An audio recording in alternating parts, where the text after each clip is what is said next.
ಇನ್ನು ರಾಜಕಾರಣದಲ್ಲಿ ಏನು ನಡೀತಾ ಇದೆ, ಅದರಲ್ಲೂ ಕಾಂಗ್ರೆಸ್ನ ವಲಯದಲ್ಲಿ ಏನು ನಡೀತಾ ಇದೆ ಅನ್ನೋ ಒಂದು ಪ್ರಶ್ನೆ ಅಂತೂ ಇದ್ದೇ ಇರುತ್ತೆ. ಯಾಕೆ ಅಂತ ಹೇಳಿದರೆ ಕುರ್ಚಿಗಾಗಿ ಎಷ್ಟರ ಮಟ್ಟಿಗೆ CM DCM ನಡುವೆ ಫೈಟ್ ನಡೀತಾ ಇದೆ ಅನ್ನೋದನ್ನು ಜನ ಗಮನಿಸ್ತಾನೆ ಇದ್ದಾರೆ. ಇವತ್ತಿನ ಬೆಳವಣಿಗೆಯತ್ತ ಕಣ್ಣು ಹಾಯಿಸ್ತಾ ಹೋಗೋದಾದರೆ, ಅತ್ತ ಕುರ್ಚಿಗಾಗಿ CM DCM ನಡುವೆ ಬ್ರೇಕ್ಫಾಸ್ಟ್ ಫೈಟ್ ನಡೀತಾ ಇದೆ. ಇತ್ತ ರಾಜ್ಯದಲ್ಲಿ ದಲಿತ CM ಕೂಗು ಜೋರಾಗಿನೇ ಕೇಳಿ ಬರ್ತಾ ಇದೆ. ಇನ್ಫ್ಯಾಕ್ಟ್ ಅದು ಮುಂದುವರಿತಾ ಇದೆ.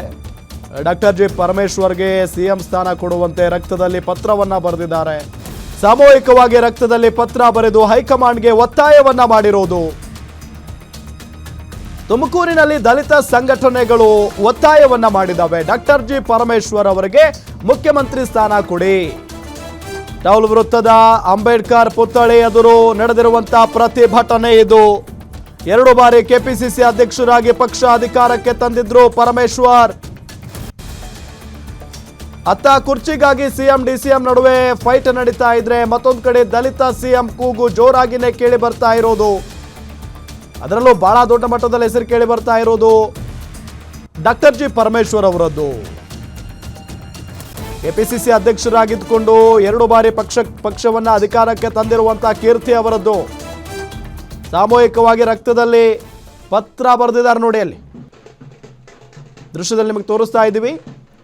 ಸಾಮೂಹಿಕವಾಗಿ ರಕ್ತವನ್ನ ತೆಗೆದುಕೊಂಡು ಪತ್ರವನ್ನ ಬರೆದಿದ್ದಾರೆ ರಕ್ತದಲ್ಲಿನೇ. ಡಾಕ್ಟರ್ ಜಿ ಪರಮೇಶ್ವರ್ ಅವರಿಗೆ ಮುಖ್ಯಮಂತ್ರಿ ಸ್ಥಾನ ಕೊಡಬೇಕು.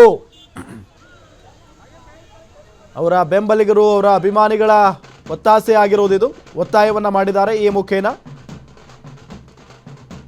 ಸೊ ಒಂದು ಕಡೆ ನೋಡಿದ್ರೆ ಒಕ್ಕಲಿಗ ಸಮುದಾಯ DCM DK ಶಿವಕುಮಾರ್ ಅವರ ಪರವಾಗಿ ನಿಂತ್ಕೊಂಡಿದೆ.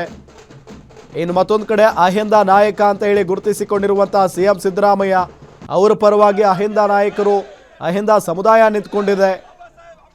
ಇನ್ನು ಮತ್ತೊಂದು ಕಡೆ ದಲಿತ ಮುಖ್ಯಮಂತ್ರಿ ಆಗಬೇಕು ಅನ್ನೋ ನಿಟ್ಟಿನಲ್ಲಿ, ಅದರಲ್ಲೂ ಡಾಕ್ಟರ್ ಜಿ ಪರಮೇಶ್ವರ್ ಅವರೇ ಮುಖ್ಯಮಂತ್ರಿ ಆಗಬೇಕು ಅನ್ನೋ ನಿಟ್ಟಿನಲ್ಲಿ ಮತ್ತೊಂದು ಸಮುದಾಯ.